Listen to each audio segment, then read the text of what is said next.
Morning sunlight streams through my kitchen windows, casting long rectangles across the hardwood floor, where half-unpacked moving boxes still wait. I grip a coffee mug in one hand and sort through my mail with the other, trying to maintain some semblance of normal routine in my new home. The certified letter sits apart from the stack of junk mail and bills, its official markings making my stomach clench. When I tear open the envelope, the world stops turning. Edward and Marlene Lorne versus Arden Lorne. My coffee mug slips from numb fingers, shattering against the floor. Dark liquid seeps into the grout between tiles as my hands begin to tremble, the legal papers wavering before my eyes. The demand jumps out in stark black text: immediate transfer of property and $300,000 in damages. My own parents are suing me.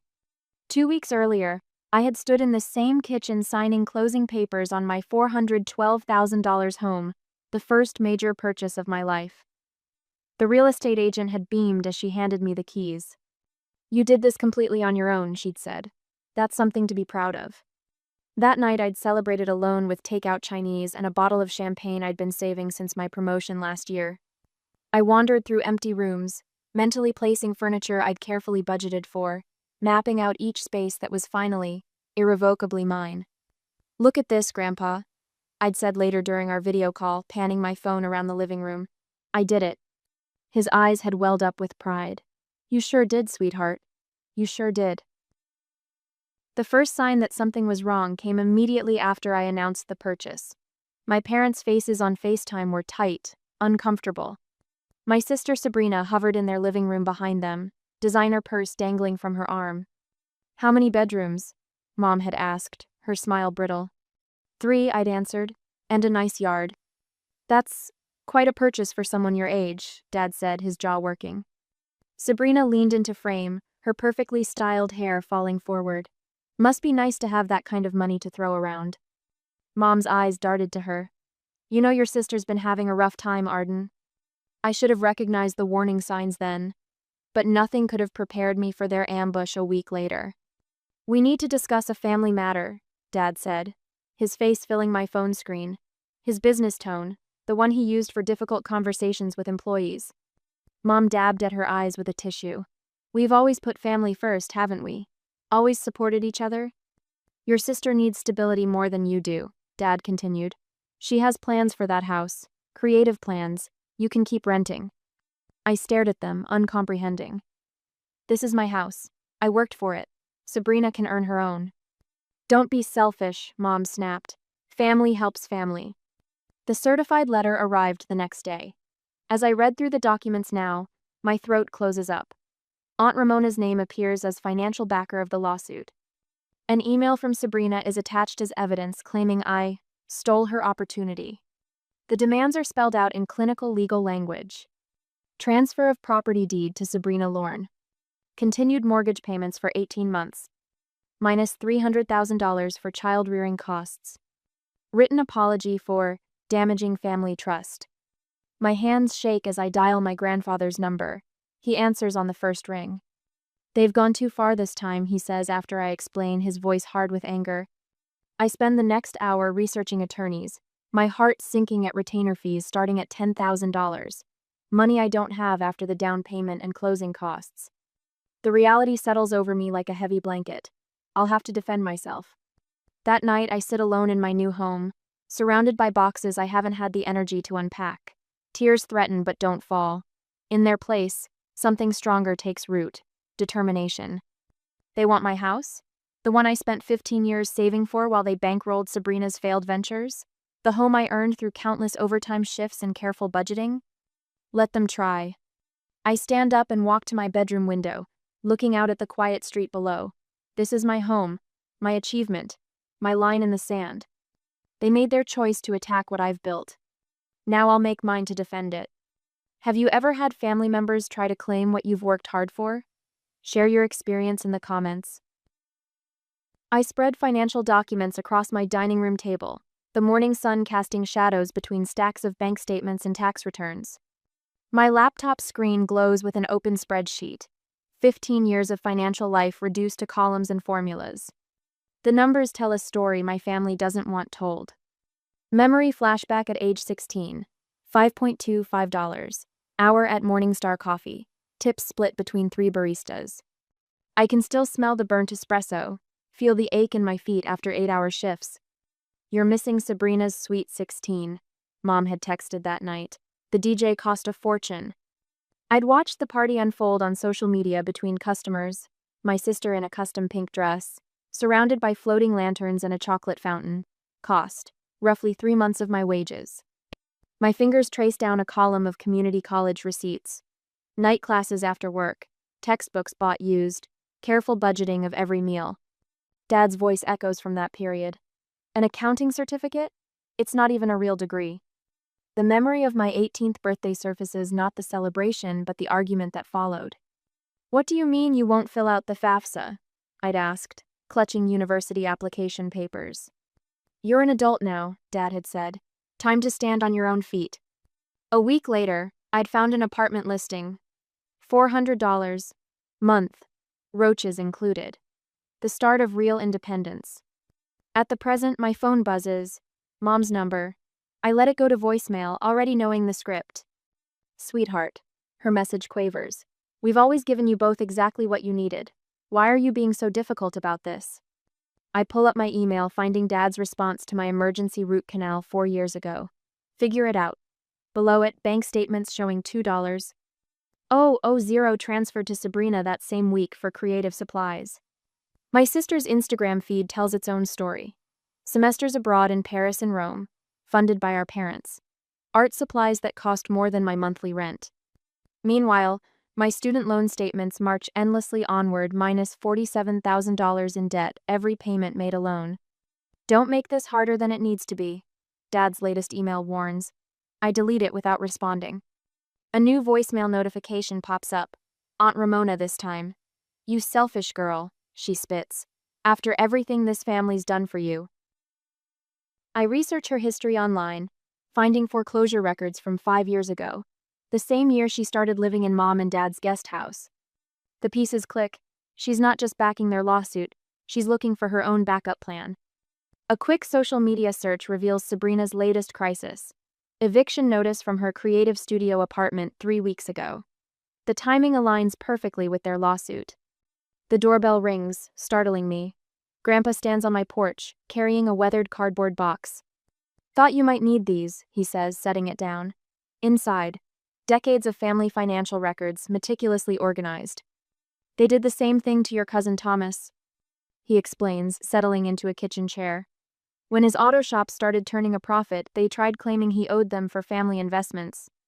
My phone lights up with a text from Thomas himself 10 minutes later. Heard about the lawsuit. They tried taking my shop when it finally got out of the red. Don't let them win. A knock at the door an hour later reveals my next-door neighbor holding a potted plant. Welcome to the neighborhood, she says warmly, despite surely having heard about the family drama. My high school boss from Morningstar Coffee emails. Remember that Employee of the Year award? Happy to be a character reference. The support strengthens me for the next wave in the days to follow. A certified letter threatening property liens, Sabrina's tearful Facebook posts about her heartless sister, and calls from my parents' country club friends about family duty. Aunt Ramona's silver Mercedes cruises past my house for the 3rd time today, her phone raised to take pictures. An hour later, my supervisor calls about an anonymous concern regarding my character. I spend my lunch break filing a motion to dismiss, using every scrap of legal knowledge gleaned from late-night research.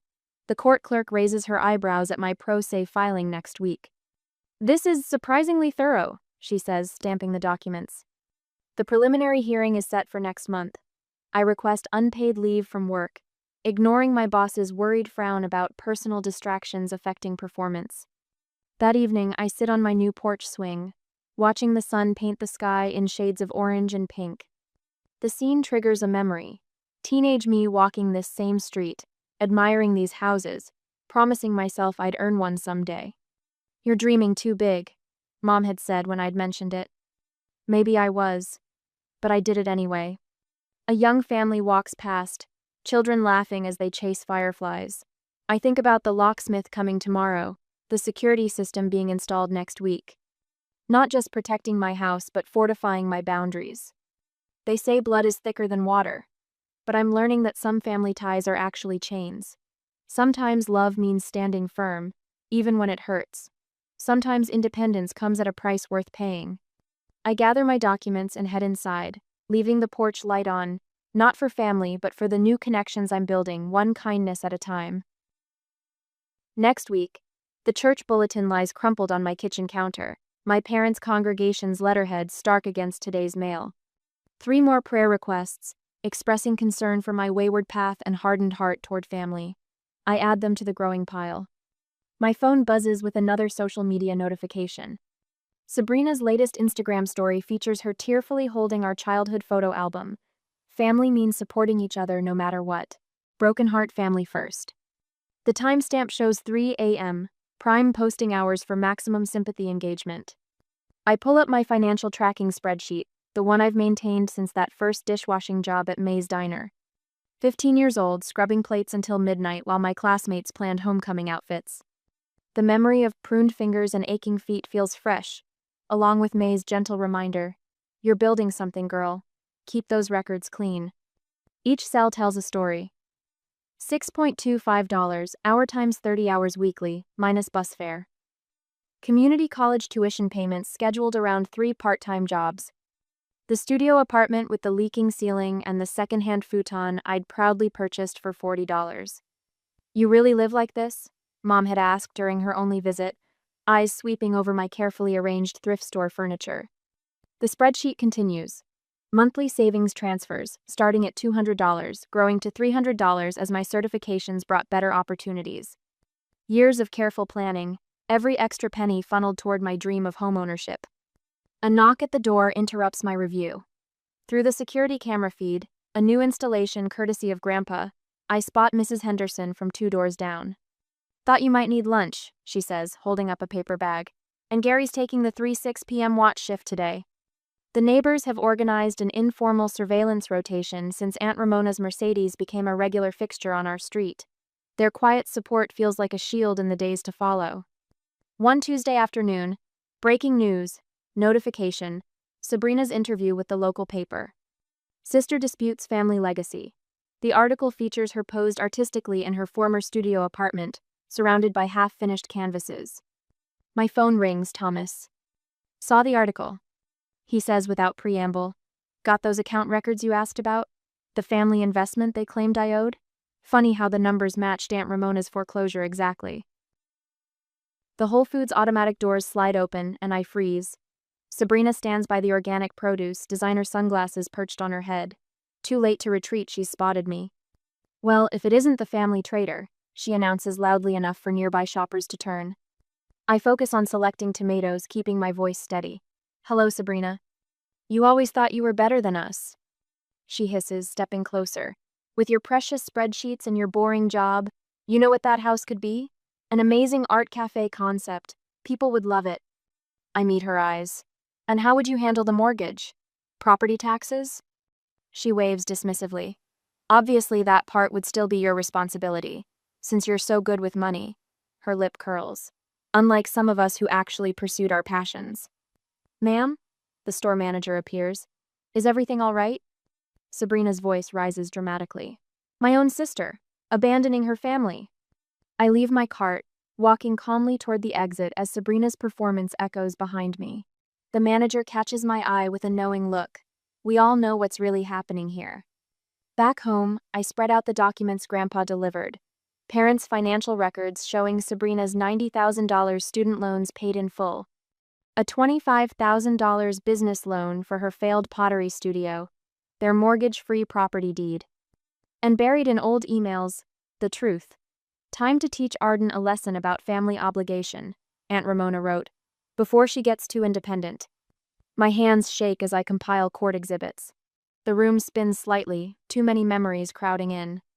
I'm 5 years old again, watching Mom remove my crayon drawing from the refrigerator. Sabrina needs space for her new watercolor. A gentle knock.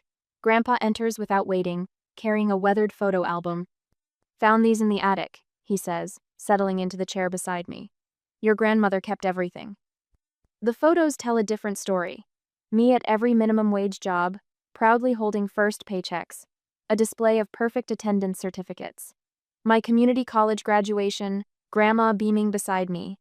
She saw you, Grandpa says softly. She knew what you were building. Those textbooks you thought just showed up at the campus bookstore? That was her. Tears blur my vision as I stand before the bathroom mirror, practicing my court statement. The voice that emerges sounds stronger than I feel. I am not responsible for supporting adult family members who refuse to support themselves. I straighten my blazer, purchased on sale last year, recorded meticulously in my budget. The security cameras blink steadily. Evidence binders stand ready, each document telling its own truth. Aunt Ramona's Mercedes cruises past again, but I don't flinch. Some sacrifices strengthen us even as they break our hearts. Sometimes the hardest boundaries are the ones we need most. I touch the small photo of Grandma I'll carry tomorrow, her eyes twinkling with the pride she never spoke aloud. She understood the price of independence. Now it's my turn to prove I was worth her investment. Tomorrow, I'll tell my truth. Tonight, I fortify my walls, not with brick and mortar, but with 15 years of carefully documented sacrifice and the quiet strength of those who believe in earning their own way. On the confrontation day, the courthouse steps gleam in the morning sun as I adjust my grip on the leather document case, a graduation gift from Grandma, now carrying the weight of 15 years' receipts and records. Each step feels deliberate, grounding. The glass doors reflect my image. Navy blazer, pressed slacks, minimal jewelry, professional, prepared. A far cry from my first courthouse visit at 16, seeking work papers with trembling hands. Oh, perfect timing! Sabrina's voice rings across the marble lobby. My family forms a coordinated tableau, matching white, blood-first, t-shirts under sport coats and cardigans. Mom dabs at carefully smudged mascara while Dad's attorney arranges papers with theatrical precision. Aunt Ramona catches my eye, lips curving into a familiar smirk. Last chance to avoid embarrassing the family, dear. I keep walking, heels clicking steadily against marble. The security guard nods as I pass through the metal detector, my heart beats steady despite the weight of their stares. The courtroom feels smaller than expected. Wood panels absorb sound, creating a bubble of focused silence. I arrange my exhibits with practiced efficiency, each tab color-coded and annotated. The methodology that earned eye rolls at family dinners now serves as armor. All rise. Judge Martinez enters, her quick assessment taking in both sides. Her gaze lingers on the matching shirts before settling on the stack of motions. Interesting filing, she comments, scanning the first page. Please proceed. Dad's attorney rises, straightening his tie. Your Honor, this case centers on familial obligation and traditional values. The Lorne family invested approximately $300,000 in raising their daughter, as documented by USDA statistics. Objection. I state clearly. Irrelevant. Standard childcare costs don't create legal debt. Sustained. Judge Martinez's pen taps her notepad. Counsel, proceed with actual claims. Mom takes the stand first, tissue clutched dramatically. We sacrificed everything for our girls. Private lessons, summer camps. Her voice breaks. How can she abandon us now that she's successful? I stay focused on my notes as she describes my selfish career choices, my rejection of family values. Each accusation lands softer than the last, buffered by years of documented truth. Dad testifies next, his authoritative boardroom voice filling the space. In our family, successful children support their parents. It's understood. And when was this agreement made? Judge Martinez interrupts. It's traditional, he stumbles. Implied. Your Honor, I begin my cross-examination. Did you provide similar support for Sabrina's education? Objection? Irrelevant. Their attorney stands. I'll allow it, Judge Martinez says. Answer the question. Dad shifts uncomfortably. Sabrina needed help pursuing her artistic gifts. Please review Exhibit C. I direct. Bank statements showing $90,000 in student loan payments for Sabrina's fine arts degree, plus $25,000 for her pottery studio. Sabrina's testimony comes next, tears flowing on cue. The house would be perfect for my healing art cafe concept. I'd let her keep a room, of course. And the mortgage? Judge Martinez asks. Property taxes? Well, Arden's good with money stuff. Sabrina waves dismissively. She'd handle that part. The judge's eyebrow rises. What's your current employment status? I'm between projects, Sabrina sniffs. My art requires emotional space. I stand for my testimony, spreading out 15 years of pay stubs, rent receipts, college transcripts. I began working at 15, Your Honor. Every job documented, every penny accounted for. Including parental support? The judge asks. None received. I present bank statements. I paid my own way through community college while working 3 jobs. The down payment for my house came from 15 years of careful saving. She's twisting things, Aunt Ramona bursts out. This ungrateful girl. Silence, Judge Martinez warns. She studies my documentation, then addresses my parents directly. Would you be making these demands if both daughters were struggling financially? The silence speaks volumes. I've heard enough. The judge closes her folder.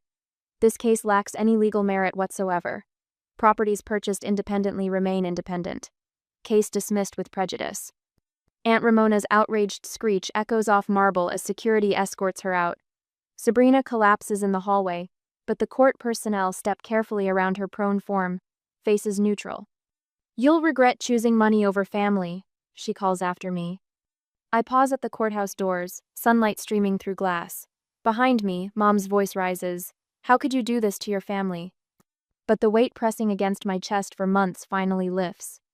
Through the window, I spot Grandpa's truck idling at the curb, his steady presence a reminder that family, real family, builds you up instead of tearing you down. You okay, kid? He asks as I climb in. I watch my biological family huddled on the courthouse steps, their matching shirts a bright blur in the rearview mirror. I think I finally am. Your grandmother would be proud, he says softly. She always said you had the strength to build your own path. The familiar streets look different somehow, clearer, like after a storm. Each carefully earned mile bringing me closer to home. My home, protected now by truth and law and the quiet power of standing firm. In my pocket, the small photo of Grandma seems to warm slightly. She'd understood the price of independence, the courage required to choose yourself. Some sacrifices strengthen us, even as they break our hearts. Sometimes the hardest boundaries become our strongest foundations. The security system chimes as I enter my home, my legally protected home now. 3 days since the courtroom victory, and already the quiet feels different. Not peaceful exactly, but fortified. My phone buzzes.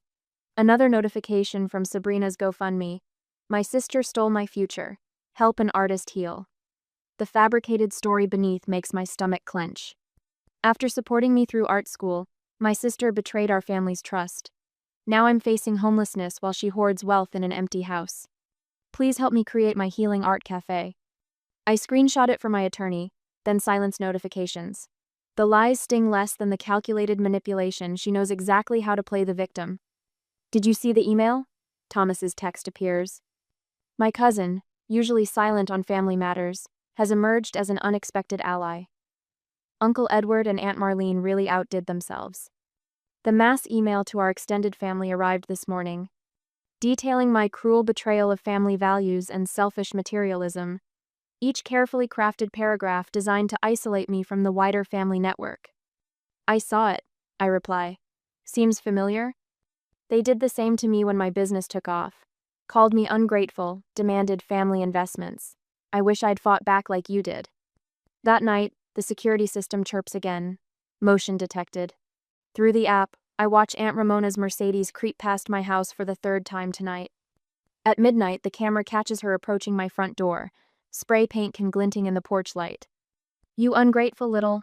The rest is lost as she realizes she's being recorded. The paint can disappears into her designer bag as she hurries away, but not before leaving a bright red streak across my new door. The responding officer arrives quickly. We've got clear footage, he says, reviewing the video. Would you like to press charges? I think of family dinners, holiday gatherings, the complex web of loyalty and obligation. I need to file for a restraining order. Next week, the courthouse feels different now. Where fear once lived, determination takes root. The clerk processes my paperwork efficiently, eyebrows rising at the family names. Judge Martinez's courtroom again, she notes. She'll remember the context. The temporary order comes through immediately, backed by the officer's testimony and security footage. Each signature feels like both victory and loss, protecting my future while severing my past. They tried this with others. Mrs. Chen, our old neighbor, tells me over coffee. Her letter arrived yesterday, detailing 20 years of observed family dynamics. Your father demanded family support from his brother too before the cancer took him. Your aunt, she's always been jealous of your mother's marriage, you know. Uses money to control people. Grandfather fills in more gaps as we work on his truck together. Your grandmother set aside college money for both you girls, he says quietly. Your parents redirected it. Called it investing in Sabrina's gift. His hands stay steady on the wrench, but his voice carries old anger. That's why she left you the house money separately in her will. The permanent restraining order hearing arrives too quickly and not soon enough. The matching shirts are gone, replaced by subtle designer labels and practiced humility. Their new attorney speaks of reconciliation, portraying me as vindictive and unbalanced. Your Honor, I stand. Evidence organized with familiar precision. I'll let the facts speak. Security footage plays. Police reports detail workplace disruptions, my family claiming medical emergencies to bypass security, the GoFundMe screenshots, the email campaign. Enough, Judge Martinez interrupts. Restraining order granted and expanded to include digital harassment. Any violation will result in immediate consequences. That evening, the local paper runs the story. Family property lawsuit dismissed. Restraining order granted. Sabrina's GoFundMe disappears, reported for fraud. Messages trickle in from extended family. Support. Similar stories, quiet solidarity. Your cousin Rachel called. Grandfather tells me over dinner. Says she's proud of you. Others are starting to speak up about their experiences too. I watch him season his potatoes with methodical care. The same attention to detail he taught me in his garage, rebuilding engines while sharing life wisdom. Does it get easier? I ask. Choosing yourself? He sets down his fork. Sometimes family is what you build, not what you're born into. Your grandmother knew that. Why do you think she left you those tools in her will? Later, I complete my nightly security routine. Doors locked, cameras active, systems armed. The red paint is gone from the door, but its ghost remains, a reminder of boundaries earned and enforced. In my journal, words flow. I protected what I earned, but I'm mourning what never was. The family I wanted existed only in my hopes. The family I have now, the ones who choose truth over comfort, growth over control, they're the foundation for something real. My phone lights up with another text from Thomas. Dinner next week? Rachel and her kids want to meet at that new place downtown. I smile, typing back. Count me in. The security system chimes softly, all secure. Through the window, I watch the sunset paint my garden in gentle golds. Grandmother's roses, transplanted from her yard, bloom stubbornly against the fence. Some things grow stronger when forced to root deeper, finding nourishment in unexpected soil. Tomorrow will bring new challenges, but tonight, in this house I earned and defended, I am anchored in truth. Some victories carry the weight of grief, but they clear the ground for new growth, new connections, new definitions of family. I turn off the lights, leaving one on for the porch, a habit learned from grandmother. Not all traditions need to be broken. Some, like her wisdom and strength, become the foundation for building something better. The morning sun streams through my kitchen windows, catching dust motes as I measure coffee grounds, 2 scoops per cup, the way grandfather taught me. Air since the restraining order, and my weekends have found their rhythm. Maple's tags jingle as she trots to the back door. My rescue mutt, half golden retriever, half probably everything else, according to the shelter, has her own routine now. She knows Mrs. Chen next door will be out gardening, ready with treats and gentle conversation. Just a minute, girl. I checked the security app out of habit. The system's still active, but I've scaled back the notifications. No more midnight alerts, no more documenting every passing car. The cameras remain, silent sentinels rather than constant reminders. The workshop smell hits me as I enter the garage, sawdust and engine oil, mingled with fresh coffee. Grandfather's already here, setting up for our Sunday project. We're building a dining room table, big enough for the growing circle of people who actually want to be here. Morning, kiddo. He's arranging clamps with mathematical precision. Thought we'd finish the leg joints today. Perfect timing. I hand him his coffee, black, 2 sugars. Thomas and Rachel are bringing the kids over later. They can help sand. We work in comfortable silence, measuring twice, cutting once. Through the open garage door, I watch neighborhood children chase each other past my fence. Their parents used to hurry them along, back when the lawsuit made headlines. Now they wave, letting their kids stop to pet Maple through the slats. Saw your father yesterday, grandfather says suddenly, testing a joint's fit. At Henderson's Hardware. My hands stay steady on the wood. How'd that go? Age 10 years, I'd say. Both of them have. He adjusts his grip on the plane. Marlene was there too, kept looking at throw pillows like they held life's answers. I remember the designer pillows in their perfect house, arranged just so.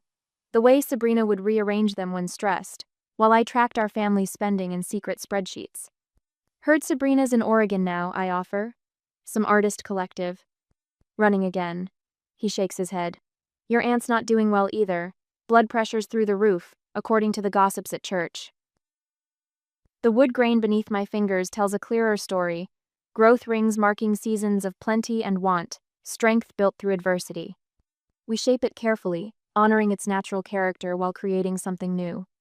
Later, as autumn sun warms the backyard, friends gather for what's become our tradition, the Sunday potluck.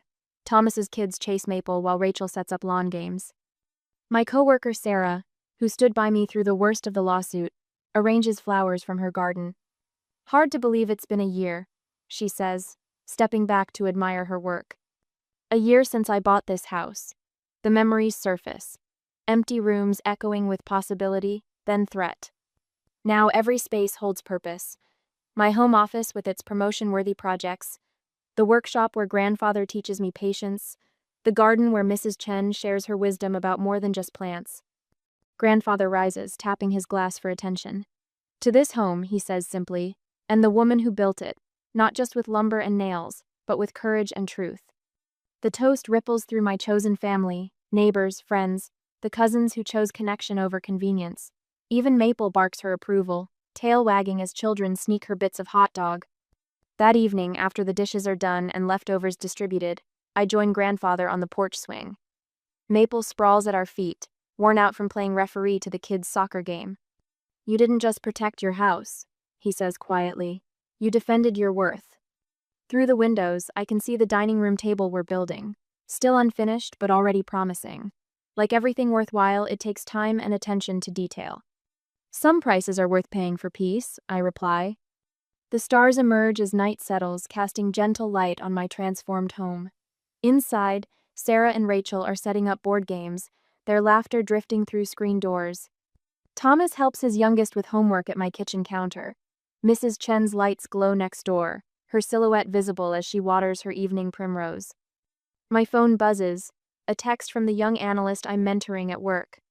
She's leaving her financially abusive marriage, needs advice on building credit. You showed me it's possible, she writes. I think of that terrified woman who first walked into Judge Martinez's courtroom, clutching papers and desperate certainty. She's still here, that core of steel strengthened by fire. But now she's surrounded by people who recognize its worth, who add their own strength to the alloy. The security system chimes softly, all secure. But the sound no longer triggers anxiety. Instead, it reminds me of boundaries earned and kept, of peace protected and shared. Maple's head lifts at approaching footsteps, just the neighbor's teenager, coming to ask if she can walk her tomorrow. Same time as usual? She calls. We're working on her leash manners. Perfect, I answer. Another small thread in the tapestry of normal life, woven from trust and consistency. Grandfather squeezes my shoulder as he heads in to claim his favorite armchair, the one we refinished together, now permanently placed in my living room. His tools live in my garage now, his wisdom in my daily choices. Inside, the game night is getting competitive. Outside, crickets tune up for their evening symphony. And here on my porch, in this space between what was and what is, I breathe in the peace I've built. Some say family is who you're born to, but I've learned it's who you choose to become, and who chooses to witness that becoming with love and respect.